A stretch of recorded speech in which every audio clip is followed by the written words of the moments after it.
नमस्कार, आप देख रहे हैं न्यूज हाट। मैं हूं आपके साथ रितेश शर्मा। खबरें विथ न्यूज हाट में आपका बहुत बहुत स्वागत है। मंत्रिमंडल विस्तार को लेकर के जो संभावित मंत्रियों की लिस्ट है बिहार की, वो सामने आ गई है। अब भाजपा से कितने लोग कौन कौन मंत्री बन रहे, किन्हें दोबारा मौका मिल रहा है और किन्हें दोबारा मौका नहीं मिलेगा, इस पर चर्चा करेंगे। जदयू में भी वही चीजें देखने को मिलेंगी। कौन जो है जो फिर से मंत्री बनेगा, कौन नहीं बनेगा, किसका खाता खुलने वाला है, कौन विधायक जो है नया नया जो है मंत्री बनेगा, इन तमाम जो चीजें हैं उस पर हम अभी चर्चा करेंगे। और उसमें जो पुराने विश्वस्त जो लोग हैं वो अभी रहेंगे कि नहीं रहेंगे, और विजय सिन्हा को लेकर के सबसे ज्यादा लोगों की नजरें हैं। तो आखिर विजय सिन्हा को कोई बड़ा पद मिलने वाला है या फिर विजय सिन्हा की छुट्टी होने वाली है, इन तमाम मुद्दों पर हम चर्चा करेंगे। हमारे साथ जुड़े हैं न्यूज हाट के managing editor Ajay Kumar Mishra sir. Sir, बहुत बहुत आपका स्वागत है। धन्यवाद।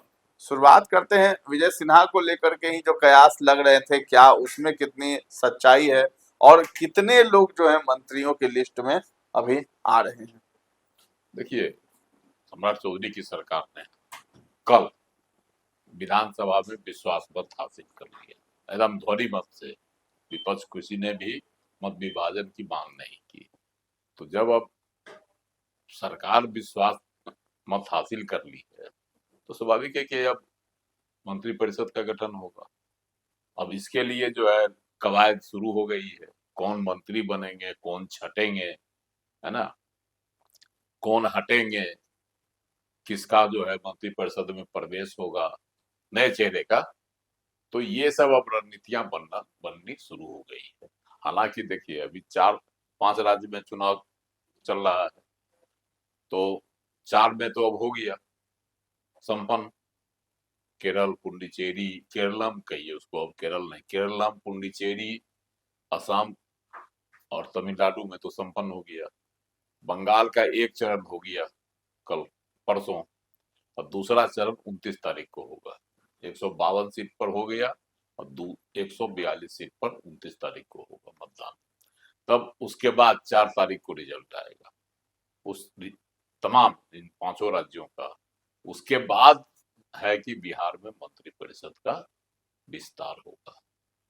अभी है, समय है, लेकिन अब कवायद शुरू है कि किस जदयू से कितने बनेंगे, बीजेपी से कितने बनेंगे, है ना, और उधर जो सहयोगी दल है, हम या लोजपा, चिराग पासवान की पार्टी या आरएलएम उपेंद्र कुशवाहा की पार्टी, उससे तो वही है, वही उनको मिलेगा हिस्सेदारी।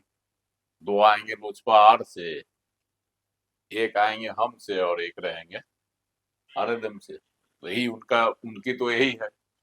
इधर भाजपा जदयू में कहा जा रहा है कि 15-15 का खेला होगा, है ना। हालांकि जदयू आ रहा हुआ है कि आपको ज्यादा सीट दिया जाए, लेकिन अब देखिए बंटवारे में क्या आता है। मैक्सिमम तो 36 बन सकता है जो आंकड़ा है ना, उस हिसाब से। तो 36 मंत्री को एक ही बार बना देता है कि एक आध दो लोग बचा के रखते हैं आगे के लिए, विस्तार के लिए, है ना। तब लेकिन अब जो है ना कवायद शुरू हो गई है कि मंत्रिपरिषद का विस्तार किया जाए। पिछले दिनों गए थे ना, 21 तारीख को गए थे सम्राट चौधरी दिल्ली, प्रधानमंत्री से मिले, भाजपा के प्रदेश राष्ट्रीय अध्यक्ष नितिन नवीन से मिले, है ना। बिहार प्रभारी जो है विनोद तावरे बीजेपी के, उनसे भी उनसे मुलाकात हुई और कई नेताओं से भी मिले। तो उसमें भी मंत्रिपरिषद के स्वरूप को लेकर, मंत्रिपरिषद में कितनी संख्या होगी, कौन चेहरे होंगे, इन तमाम मुद्दों पर जो है वो क्या कहता है, प्रधानमंत्री के साथ भी बात हुई सम्राट चौधरी जी की, और नितिन नवीन जी से भी, राष्ट्रीय अध्यक्ष से भी। उसके बाद आए तो फौरन जाके मिले किनसे, पूर्व मुख्यमंत्री नीतीश कुमार जी, और उनसे भी जो है जो लिस्ट लेकर गए थे, उन लिस्ट पर उनके साथ भी चिंतन मनन हुआ। और जदयू में भी अब जो है चेहरे कौन होंगे, है ना, कितने नए चेहरों को लिया जाएगा, ये सब चर्चा वहां भी होने लगी। एक चर्चा वहां है कि जो जो निशांत कुमार की जो युवा टीम है ना, एक बनी हुई है निशांत कुमार की, जिसमें 14 विधायक हैं, मैक्सिमम जी। युवा हैं, उनसे कितने चेहरे आएंगे। इधर भाजपा में है कि कुछ नए चेहरे को उसमें लिया जाएगा, उसकी भी खूब चर्चा हो रही है। और विजय कुमार सिन्हा के बारे में कहा जा रहा है, जो पूर्व उप मुख्यमंत्री है, कहा जा रहा है कि वह सम्राट चौधरी से के मुख्यमंत्री बनाए जाने से जो है ना केंद्रीय नेतृत्व से नाराज जी। और पार्टी में चाह रहे हैं कि हमको कुछ उस स्तर का पद मिले जो सम्मानजनक पद हो। अब मंत्रिपरिषद में तो वो मंत्री बन सकते हैं, है ना, भाजपा कोटे से, क्योंकि उप मुख्यमंत्री का 2 पद है जो पिछली बार भाजपा के कोटे में थे। तो वे दोनों पद तो चला गया जदयू में, जदयू से विजय कुमार चौधरी हो गए हैं उप मुख्यमंत्री, है ना, उनके पास 10 विभाग हैं। और इधर हैं विजेंद्र प्रसाद यादव जी। है ना, दूसरे उप मुख्यमंत्री, अब उनके पास है 8 विधायक, 8 को है ना विभाग। तो इस तरह से विभागों का भी बंटवारा हो गया। 29 विभाग के मालिक हैं सम्राट चौधरी, अपने पास रखे हुए हैं अभी। तो अब इन तमाम मुद्दों पर 29 विभाग लेकर मुख्यमंत्री संभालेंगे कैसे। पिछले दिनों जो है 3 गो मुख्यमंत्री और 2 उप मुख्यमंत्री मिलकर जो है कैबिनेट की बैठक भी कर ली है ना, कई मुद्दों पर 21-22 मुद्दों पर जो है एजेंडा पर जो है मुहर भी लग गई, सब चीज हो गया पिछले दिनों। लेकिन काम प्रभावित हो रहा है, विभागों का बंटवारा नहीं होगा मंत्रियों के बीच में और मंत्रिपरिषद का विस्तार नहीं होगा तो जो राज्य का काम है सुचारू ढंग से चलेगा नहीं। जातीय समीकरण भी बिठाना है, सभी जातियों का क्षेत्र का भी ख्याल रखना है ना, कि ताकि तमाम क्षेत्र इसमें समाहित हो जाए, इस सब का भी ख्याल रख के जो है मंत्रिपरिषद का गठन किया जाएगा। वैसे जो संभावित सूची है उसमें तो कुछ पुराने लोग हैं, जैसे भाजपा की ही बात कर ले हम लोग तो भाजपा से पहले भी थे दिलीप जायसवाल जो पूर्व प्रदेश अध्यक्ष रहे हैं, विजय कुमार सिन्हा, लेकिन कहा जा रहा है कि विजय कुमार सिन्हा को प्रदेश अध्यक्ष बना दिया जाएगा, जो चर्चा है ना, बड़ा पद देने की बात हो रही थी तो प्रदेश अध्यक्ष इनको बनाने की बात हो रही है, चर्चा में यही है ना। अगर कोई और विभाग पर वह सहमत हो जाते हैं कि मंत्रिपरिषद में रहेंगे एक विभाग लेकर तो मंत्री भी बने रह सकते हैं, वो बन सकते हैं विजय कुमार सिन्हा, लेकिन ज्यादा संभावना उनको प्रदेश अध्यक्ष बनाए जाने की। स्पीकर भी बन सकते हैं क्या? स्पीकर तो प्रेम कुमार नहीं पहले से, इसलिए स्पीकर नहीं इनको बनाएगा, है ना। और संभावना है प्रदेश अध्यक्ष इनको बनाने की, क्योंकि एक जो है ना सम्मानजनक पद मिलेगा इनको, तो इनके सम्मान की भी बात पर चल रही है कि इनको इनकी नाराजगी नहीं, इनके समाज की नाराजगी है ना, उसको दूर करने की कोशिश हो रही है। इसीलिए उस समाज से एक और 2 चेहरे मंत्री में आ सकते हैं मंत्रिमंडल में, जिनमें आपको एगो जीवेश मिश्रा झाले से विधायक हैं, उनके नामों की भी चर्चा है ना, इसलिए कि एक तो भूमिहार समाज से आते हैं तो विजय कुमार सिन्हा प्रदेश अध्यक्ष चले जाएंगे। अभी तो एक विजय कुमार सिन्हा ही थे मंत्री, तो इसको लेकर जो है कि भाई जब चले जाएंगे प्रदेश अध्यक्ष बन जाएंगे तो मंत्री भी होना, मंत्री एक भूमिहार समाज से चाहिए था, 1-2 मंत्री। इस बात बताया जा रहा है कि संख्या भी बढ़ी गई, तो इसमें जीवेश मिश्रा का नाम आ रहा है, वो है दरभंगा, बताया दरभंगा जाके के। और दूसरा नाम एक उछल रहा है रजनीश कुमार का, वो है बेगूसराय से, बेगूसराय के तेघरा से विधायक है बीजेपी के, है ना, तो उनके नामों की भी चर्चा है, वो भी भूमिहार समाज से है। इसके अलावे भी है एक चेहरा है जो अति पिछड़ी जाति से है, वैश्य समाज से भी है, संजीव चौरसिया पटना के दीघा क्षेत्र से विधानसभा क्षेत्र से विधायक है।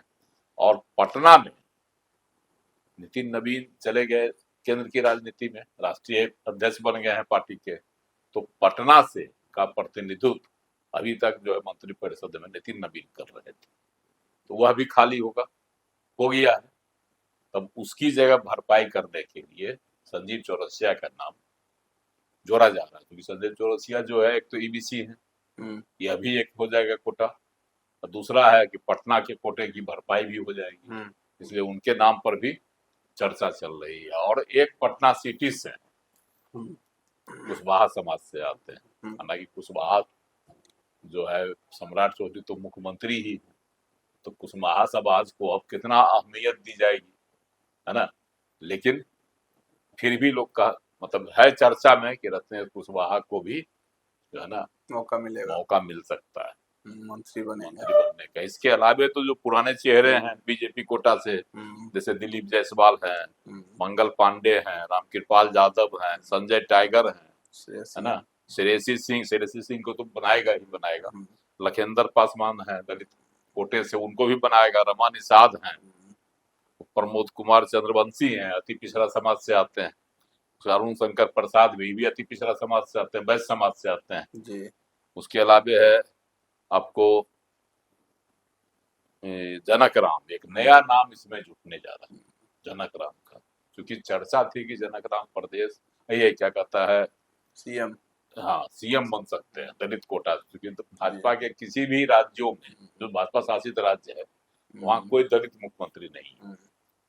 तो अनुमान लगाया जा रहा था कि बिहार में भाजपा किसी दलित चेहरे को मुख्यमंत्री बना सकती है, तो जनक राम का नाम ऊपर आ रहा था, लेकिन जनक राम नहीं बन सके, क्योंकि उसमें भी कारण है। आज तो कल तो सम्राट चौधरी ने विधानसभा में ही कह दिया कि हम, है ना, हम जो है नीतीश कुमार जी की इच्छा से बने हैं, है ना, क्लियर कह दिया। तो इसका मतलब था कि नीतीश कुमार जी सम्राट चौधरी को चाह रहे थे, तो भाजपा को अगर नहीं चाहते हुए भी, हालांकि प्रधानमंत्री मिले, उन्होंने बधाई भी दी, सब कुछ हुआ, तुरंत बधाई दिए थे अमित शाह जी। तो इस बात पर कितनी सच्चाई है ये नहीं कही जा सकती, लेकिन है ना, सम्राट चौधरी ने कल विधानसभा में स्पष्ट कह दिया कि नीतीश कुमार जी की इच्छा से हम बने हैं, क्लियर हो गया। नीतीश कुमार ने हमको मुख्यमंत्री बनाया है, तो ये क्लियर बात हो गई कि नीतीश कुमार जी की पसंद थी। नीतीश कुमार जी तो समृद्धि यात्रा के दौरान खुलकर कहते थे, उन्होंने सम्राट चौधरी ने कहा भी तो है, कल जो है उन्होंने विधानसभा में कहा भी, जब हमको कहते थे कि यही संभालेंगे तो हमको आश्चर्य भी होता था, लेकिन बार बार कहते थे, तो है कि उनकी इच्छा से हम बने, उनकी इच्छा थी हमको मुख्यमंत्री बनाने की, तो स्पष्ट उन्होंने स्पष्ट कर भी दिया। जो चर्चा जो बातें आ रही थी कि मुख्यमंत्री जी की पसंद पूर्व मुख्यमंत्री नीतीश कुमार की पसंद थी सम्राट चौधरी, तो ये जो बातें आ रही थी तो ये तो क्लियर हो गया, उसको क्लियर जो है सम्राट चौधरी ने ही कर दिया। तो अब है कि कुशवाहा समाज से वो है रत्नेश्वर कुशवाहा के पर जो है एक ही है, यही है एक। इसके अलावे आपको बताइए दिए हम कि संजीव चौरसिया है, तो उनको भी बनाया जा सकता है। जनक राम दलित कोटे से हैं, तो ये सब है बीजेपी कोटा से। और जदयू कोटा से जो चर्चा अगर होती है तो कहा जाता है कि जो युवा ब्रिगेड है ना, सम्राट इसका क्या कहता है निशांत कुमार का, जिसमें 14 विधायक जो तमाम युवा हैं और वो कहीं न कहीं राजनीतिक परिवार से आते हैं, उनमें से जो है कुछ नाम का है जिक्र, कहा जाता है कि उसको बनाया जा सकता है। इसे नामों में आपको है एक कोमल सिंह, है ना, कोमल सिंह यूथ ब्रिगेड है, सब इसमें शामिल है। बीना सिंह जो है उनकी माता, वह चिराग पासवान की पार्टी से सांसद, उनके पिताजी भी जदयू के एमएलसी हैं, है ना, दिनेश सिंह, तो इसलिए उनका है वो गायघाट से जीत कर आई है, मुजफ्फरपुर के गायघाट से। तो इनका भी नाम चल रहा है, क्योंकि जहां भी तस्वीरें जिस समय आ रही थी जो मांग कर रहे थे कि नहीं निशांत कुमार को मुख्यमंत्री बनाया जाए, तो उनमें चेहरों में कोमल सिंह भी एक थे। इसके अलावे आपको चेतन आनंद भी थे, चेतन आनंद भी उसी चेहरे में से जो निशांत कुमार को मुख्यमंत्री बनाने की आवाज उठा रहे थे और पैरवी कर रहे थे। उनमें से चेतन आनंद भी राजनीतिक परिवार से आते हैं। युवाओं को मौका मिलेगा जदयू में इस बार, जो है निशांत की टीम वाले जितने उनको मौका मिलेगा। तो उनकी जो है चेतन आनंद की माँ, चेतन आनंद तो खुद है विधायक नवीनगर, उनकी माँ भी है। निशांत की टीम के जितने यूथ ब्रिगेड में है शामिल विधायक, उनको पहले जो है मंत्री बना दिया जाएगा, फिर निशांत भी शायद पीछे से आए, हो सकता है ये भी सब बड़ी जिम्मेदारी मिलेगी। उसी में एक ऋतु राजकुमार भी, अरुण कुमार जी के बेटा, वो दूसरे हैं, एक रुहेल रंजन, एक राजीव रंजन हुआ करते थे, है ना, नालंदा जिला के थे, नीतीश कुमार जी के खासम खास थे, तो उनके पुत्र हैं रुहेल रंजन। तो इनका युवाओं की ब्रिगेड में आता है जदयू से। उसके अलावे आपको सुनील कुमार दलित चेहरे से हैं, खास है हाँ, नीतीश कुमार दलित से जो शिक्षा मंत्री थे, उनको बनाएगा ही बनाएगा। 2 तो पहले ये बन गए इनके कोटे से। उसके बाद अशोक चौधरी को हटा नहीं सकता, रखेंगे, रहेंगे ही रहेंगे। श्रवण कुमार वही गए विधायक दल और के नेता हैं। श्रवण कुमार का तो कल आप देखे थे, मंत्री पद वाला जो लाइन होता है उसी पंक्ति में बैठे हुए थे। विधायक दल के नेता हैं, जदयू विधायक दल, इनका बनना तय। उसी तस्वीर क्लियर हो गई कि बनेंगे ही। और उसका अशोक चौधरी को बनना ही है, मदन सहनी रहेंगे ही, नीतीश कुमार जी के खास है। और क्या कहता है, मिथिलांचल इलाके से आते हैं। जमा खान तो एक माता अल्पसंख्यक है, तो लोजपा और इन लोग का जो है जो वो रहेगा। उसके बाद एक लेसी सिंह है, हाँ, वो भी बनेंगे, राजपूत कोटा से हैं। तो ये सब नाम उसमें चल रहा है। इधर नया नाम में जो है वो एक चेतन आनंद है, रुहेल रंजन है, ऋतुराज कुमार है, कोमल सिंह है। देखिए किसका बात खुलता है। लोजपा में जो है वही रिपीट हो जाएंगे। लोजपा में अभी संजय सिंह है ना, संजय कुमार सिंह जो महुआ से जीते हैं। एक है संजय कुमार जो पासवान जाति से है। तो अब वर्तमान में जो पिछली सरकार थी नीतीश कुमार जी की, उसमें दोनों मंत्री थे, संजय कुमार भी और संजय कुमार सिंह, दोनों जो है चिराग पासवान की पार्टी से है। तो उम्मीद है जो भी संभावित सूची है उसमें कहा जाता है इन दोनों को रिपीट किया जाएगा, है ना। और हमसे जो है, हमसे जीतन मांझी के पुत्र संतोष सुमन रहेंगे, तो उनके अलावा किसको बनाएंगे सवाल ही नहीं उठता है। और जो दूसरे हैं, तीसरे हैं, वो हैं आपको दीपक प्रकाश। तो दीपक प्रकाश भी जब जानता ही है लोग कि कौन है, उपेंद्र कुशवाहा के पुत्र हैं। हाँ, तो उपेंद्र कुशवाहा के पुत्र हैं, तो वह भी जो है बनेंगे ही बनेंगे, क्योंकि इनको हालांकि अभी किसी सदन के सदस्य नहीं, लेकिन संभावना है कि अब इनको भेज दिया जाए मंगल पांडे वाली सीट से, जिसका चुनाव है ना 12 मई को जी। तो उसमें इनको उपचुनाव होगा, उनको उसमें भेज दिया जाए। ये सब चेहरे हैं, संभावितों में सब है। अब इसमें से देखिए कितना मंत्री बन पाते हैं, कितना नहीं बन पाते हैं। अब कवायद शुरू हो गई है, मंथन का दौर भी चल रहा है दिल्ली से लेकर पटना तक। अब बंगाल का चुनाव भी निकट है, 5 राज्यों का नतीजा भी अब आना ही है एक सप्ताह चलिए में, तो तस्वीर क्लियर हो जाएगी कौन। चलिए, विजय सिन्हा को लेकर जो कयास लगाए जा रहे थे वो शायद सच साबित हो जाए। सूत्रों से ये खबर आई है, संभावित लिस्ट सामने आई है। विजय सिन्हा जो है प्रदेश अध्यक्ष बनाए जा सकते हैं बिहार भाजपा के। इसके साथ ही साथ नए नए विधायकों को इस बार मौका मिलने वाला है, मंत्री बनेंगे। निशांत कुमार की टीम से, यूथ ब्रिगेड से कुछ लोग आएंगे, 3-4 लोग जो यंग है वो विधायक जो है अब मंत्री पद संभालेंगे। इसके साथ भाजपा में भी जिनको मंत्री पद नहीं मिला हुआ था, जीवेश मिश्रा है, उनको मिल सकता है। रत्नेश कुशवाहा भी लिस्ट में है। तो तमाम ऐसे नाम है जिसको हमने आपके सामने रखा है। तो फिलहाल इस चर्चा को हम लोग यहीं पर विराम देते हैं। कैसा लगा ये कार्यक्रम हमें कमेंट में जाकर जरूर बताइएगा, और हमारे चैनल को अभी तक आपने सब्सक्राइब नहीं किया है तो जरूर कर लें। धन्यवाद।